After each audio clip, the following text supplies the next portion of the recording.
Alright, ladies and gentlemen, thank you so much for showing up. We're going to go ahead and move the chat box over here, over to the center. That way it covers partially me and covers partially of what's going on over here in case anybody stops by and says hi. Welcome to another round of build orders in Stormgate. I want to stress again that this is the beta and this is, I believe, 0.39263, which we should expect will change between now and between the time of the Steam Next Fest. That doesn't mean you can't get anything out of these build orders, however. These very strong players, and in some cases amateur and professional StarCraft 2 players, have decided that they want to leverage these in a public-facing environment, and so even if the exact build orders can't be used at the time of the Steam Next Fest and for the EGC 10K, some variant of this methodology is going to be iterated upon, and you don't want to be the one caught flat-footed trying to iterate on absolutely the nothing that you have as a pre-existing knowledge base. That's right. You can go in flat-footed, or you can kick off with an explosive rocket launch, and this is how you can do it, with another 5 builds in Stormgate. First thing that we're going to go over is going to be Theory versus Parting Game 1. We're going to take both sides of this.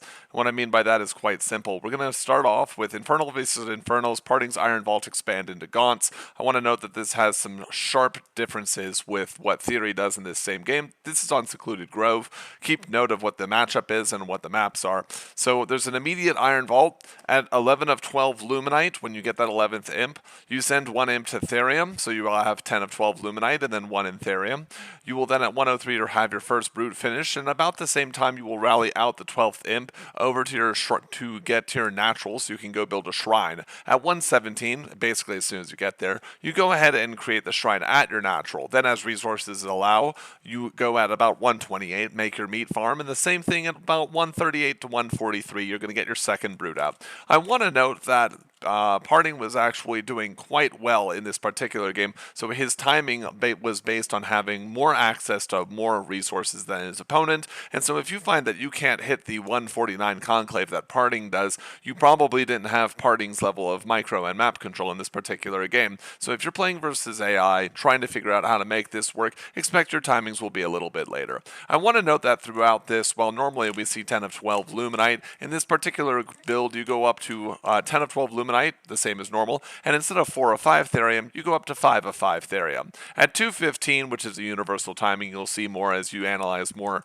replays and build orders for Infernals, you get your third Brute, and then at 319 you get your Shadow Cleft. At 356, or thereabouts, you go ahead and grab the third Shrine and a Shroud Stone, and then you get double Conclave at 408. The purpose of this build is to be able to have something on the order of a Brute, a Magmadon, as many of your surviving initial Brutes as you can possibly have. Ideally, you didn't have to make any more. And then you will move out once you have the access to the Hemoglaive Infusion upgrade for the Gaunts. The purpose of the Magmadon is going to be to run in and stun up your opponent's units and make sure that you actually act as a debuff for anything trying to aggress on you, while the Gaunts activate the Hemoglaive Infusion and go ahead and infest everything and try and win your opponent over your opponent with the timing. I want to note one of the reasons you want the Shroud Stone is that Shroud Stone has the Animus ability, I believe it's called Darkness, or something to that effect is the first ability, is the Z ability. On the bottom left-hand side of the Shroud Stone, that'll allow you to get another round of infestation, or perhaps force an opponent to back off if they think that they can barely defend by bringing in imps and other such units. So, now that that's said, we're going to go over to the second build. We're trying to speed this along, make this something that you can get some value out of immediately. Right, so let's go ahead to the snipping tool. We're going to go ahead and hit this. This is going to be from Theory's side. It's the same map. It is Secluded Grove, Infernals versus Infernals. This is Theory's Vault Expand. Just like we said that we might have some compassion for you, the player, as you're attempting to copy the Parting's build because of how far ahead Parting got in all of the map resources he was able to take. We're going to have some compassion for what Theory was under as he was fighting the man, the myth, and the Soul Train himself. But I want to show that some of these timings are still usable even if you're not in an optimal game state, and there are enough differences to make it a different build. So Theory's Iron Vault Expand goes as follows. You get up to 12 of 12 Luminite instead of 11 of 12, and then once you get up to 12, you use that timing to send 1 imp over to Therium and 1 imp over to your natural. At 106 to 108, the universal timing, roughly, you're going to have, after your immediate vault, have generated your first Brute. 119, or basically as soon as your imp gets there, you're going to go ahead and make your natural, and then aura, or as resources allow, at 127 and sometime between 140 and 158, you're going to make your meat farm and your second brute. I want to note that actually there was a deliberate choice here to get the conclave at about 215 or about 213, and usually the timing for the third brute and the conclave lines up at about 213 to 228, but unfortunately Theory was on the receiving end of some of Parting's micro at this occasion. We did see even though he was in a pretty bad state globally, there's still a 315 shrine that manages to go down, and it is allowed to get brought up entirely. So I want to note that even if you are not doing too well in your initial brute micro, you can still follow this build order and go get your third shrine at about 315 with a little bit of guile and a little bit of luck and a little bit of skill. And then at 321, you make a Shroud Stone. Specifically, this Shroud Stone is going to be, oh, of course, Verkir, of course. Even on a short one, we're going to be at it again. So we're going to go ahead and make a Shroud Stone as a high ground over the third at about 321. Then you make a Shadow Cleft, and then you're going to get 3 Conclaves, basically as quickly as you can. It looks like the building relationship that both Parting and Theory are going for here is having 4 unit-producing structures on their third base, and they look like they're intending to make even more structures as they go up. The game ends at this point because it is just depleted into such a state that following the build order for either Parting or Theory in this game is less about the actual build order you could practice versus the AI, and far more about, just what the interaction was between both of these players. So we're going to go ahead and cut that. We're going to go to our third build. This is going to be Theory versus Parting in game 2, and we're going to note, here we go, we're going to go ahead and hit new. We're going to see Theory's triple vault here. And we're going to call it that because he just makes 3 iron vaults. Now, the timing of this is actually a little more subtle than it seems to be. So this is on Broken Crown Hinterlands. It's an Infernal v Infernal build. And it's Theory's triple vault. I call it the Dirty Dozen because if the first dozen brutes don't quite do it, then you've kind of lost the timing to actually win the game. So you make an immediate iron vault as is standard for the iron vault expand, but then you pull 2 imps. So you should be at 6 of 12 Luminite. Economically in the background, you're going to go up to about 9 imps. Maybe even 10, but we never got to click back to confirm. So at least 9 imps on Luminite. You're not getting Therium at all. At 42, so you're going to send those 2 imps that you initially started the game with across the map. At 42 seconds, you're going to Iron Vault proxy with one of the imps on one of the high ground ledges of Broken Crown Hinterlands. Note that this is different than StarCraft in that creeps and resources and other upgrades and pickups are actually things that your opponent is going to path towards almost naturally, especially as people play more of this game and figure more of what's going on. So try not to set your Iron Vault proxy near one of those points of interest, otherwise you risk getting run down and discovered more easily and readily than you otherwise would expect in a different game. At 52 seconds, you should make your next Iron Vault proxy. This is now the triple vault. Don't make it right outside of your opponent's natural, however. While it is tempting to shove a building inside of their natural, their first brute is going to come out at some time if they're doing an Iron Vault expand from about 103 to 108. And that means it's going to cross and go down the natural at about 120. Given the time it takes to make an Iron Vault, if you put your Iron Vault inside of their natural or right outside the ramp of their natural on Broken Crown Hinterlands, they're going to see the structure immediately. The whole point of this is to catch them initially with some surprise. I want to note one thing, which is that at 105, when you send out the first brute, normally I don't make micro I don't have concerns about micro, because I figure that's something you should figure out in the game. But it's very important that if you know your opponent's doing an Iron Vault expand, that you take your first brute from your main and be as aggressive as possible and trade as much damage as possible into the first brute. The reason that you do this is that if you have 3 brutes and your opponent has 1, they're in a pretty good state. I mean, they're in a bad state, but you have triple what they do. But let's think about it logically. If you have 2 brutes and they have 0 because you clean each other's brutes up, then you're in an infinitely better army state than they are. Now, obviously, the law of numbers changes that relationship quite quickly, but just something to think about. Get some damage in early on the first brute when they meet each other in the middle of the map. At 115, you get a meat farm. Now, I want to note that the rest of the build order is just brutes, brutes, brutes, brutes, but it's a little more nuanced than that. So, brutes 1 to 3 actually have about a 40-second timing between all of them, and you want to make them in a main, middle, closest to your opponent vault pattern. And the reason you do this is so that all three of them can combine and congeal and mix up together, and so that the brutes don't enter stagger. They enter in force as opposed to staggered with one another.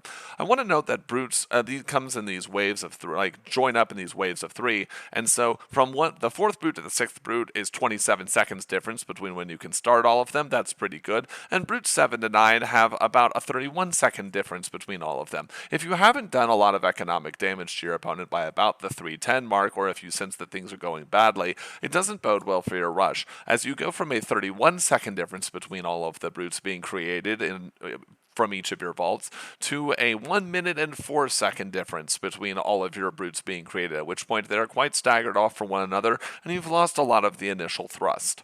Now, notice that you can just move your opponent to death, as brutes are quite strong units. I also want to note that Infernal v. Infernal, for multiple reasons, for multiple reasons, your fiends are...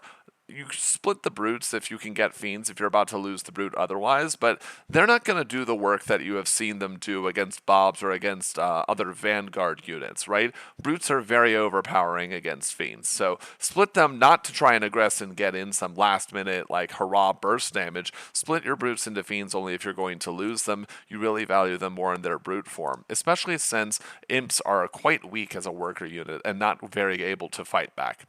Now we're going to take the other side of this, which is going to be Parting's Triple Vault Defense. It starts off as a Iron Vault Expand, or an Ivy.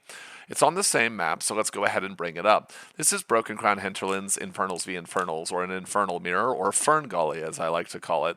And Parting's Triple Vault Defense looks like this. It starts off as the normal Iron Vault Expand into Gaunts, and then changes upon realization of a couple of factors. So it is a 10 of 12 Luminite, rally the 11th Imp over to Therium. At 54 seconds, send the Therium Imp over to the Natural for the Shrine. You're going to get your first Brute out at about the same time that you're going to start the Shrine at the Natural. You're going to get a Meat Farm. You're going to get a second Brute. These are all at pretty standard timings if you have been paying attention to the other builds that have been done and the other build orders in Stormgate video that was released yesterday. Now, at 2:05, when it says pull all 4 Therium Imps to the Natural, we want to go over the thought process a little bit. So first off, when all of the brutes, the way that this started was that Parting saw the order and the positioning of the 3rd Iron Vault. 3rd faction when, and is it High Tech Angels? I do not know. I am not in the beta, therefore I'm not under NDA. Now that means that I have the freedom to speculate, but it also means that as punishment I lack the information you would like. So Parting saw that there were 3 brutes, 1 from the main, which was to be expected, 1 from the proxy, which was 2, and then the thing that triggers this pull of all 4 workers from the Therium over into his natural is seeing a 3rd movement path from the southeastern side. On doing that, Parting moved all 4 Therium Imps to the natural. Now, I could bother you with the timing of the meat farms and the shroud stones from 2:14 to 2:53. I'm not going to do that. What you need to know is this. Parting seems to think that the way to hold a triple proxy vault is to have 4 meat farms. Not necessarily all done, but all going to be completed. Right? If 1 meat farm goes down while it's constructing, make the 4th one again. If 1 is finished and it goes down, you have to make another meat farm. You position these meat farms in such a way that they not only block the ability of your opponent's brutes to run past your natural and go attack your main, but you also want to make sure that they body block the ability of your opponent to get surface area on the Shroud Stone, because the Shroud Stone is actually the structure that will allow you to end the game defensively and keep your shrine. So you make the 4 farms, make sure they're going up. You don't even have to have all the 4th farm finished before you just has to be relatively safe before you start a Shroud Stone. I want to notice again, reducing the surface area is very important, and when you pull these imps, you are not attempting to use the imps to fight brutes. They are horribly mismanaged and outmatched. And for those of you who don't know why this is effective, meat farms, in addition to providing 10 supply, create fell hogs, which are small, I believe 60-30 units or 40-20 units, that they get the benefit of fail, and they are combat units and they body block. And all of these factors together are what allow the Shroud Stone to clean everything up, and will allow you, while you're continuously producing brutes, to defend your natural. Once you've defended your natural against the Triple Vault Expand, you actually win by virtue of how long it takes for each new charge of your opponent's Triple Vaults to actually come back online. It looks like it takes about 1 minute and 10 seconds, give or take about 5 seconds, for that next charge of a brute to come online. If you're using Parting's build here to defend specifically specifically against the triple vault, and you get to about 310 and you look to be in a good position, you can be resting assured that it looks like you're still going to win this game, right? Take other actions as necessary. Final vault build that we're going to or rather the final build that we're going to go into is going to be Mixu's Fast Luminite Third, right? I almost called it his like Luminite Third, but or Luminous Third, but we're not going to do that. So final build that we're going to do for this build orders in Stormgate, yes, is going to be the Fast Luminite Third from Mixu. This is game 1 of Azure versus Mixu, right? Now, I want to note that, again, for some of these, you're paying a lot of attention to what your opponent's reactions are. And I want you to note that this build order does depend in large part on Mixu seemingly knowing that his opponent is going for scouts and that he is going to, once safe, going to be able to take a third. This is not necessarily the same thing you do if you know that you are fighting against hedgehogs. The context of the game is as important to the build order as the numbers inside of the build order itself. But here it is. It's actually a pretty cool plan to get 3 bases, and it looks like this. So the map is Broken Crown Hinterlands. The matchup is a mirror of Vanguard v Vanguard, or GVG. I refuse to call it VVV because it just reminds me of Code Geass. So, and I love Code Geass, but not that character. So, Mixu's Fast Luminite Third. I want to notice something. So when we are talking about Vanguards, we're going to use BMB and NBM, and what these stand for is Bob Multi-Build and No Bob Multi-Build, because for those of you who don't know, Vanguard workers, or the Bobs, are able to build a unit and help each other construct it faster. Therefore, whether or not you are helping construct it faster is a major facet in all Vanguard builds. I also want to note that because you have the Scout, it is possible for you to pick up easy and early game access levels of Therium and Luminite that your opponent does not. So if you are sitting with everything camped in your base trying to meet these timings and you find you are unable to, you are probably not sufficiently active in gathering the free resources that your scout can get on your side of the map. Okay, and so let's get to it. You use your scout to confirm opponent aggression level. This is very important because your plan is to not have Therium, and you are going to try and get a triple base, right? And this tells you how much defense you need to put in and what the order is of things like your sentry posts.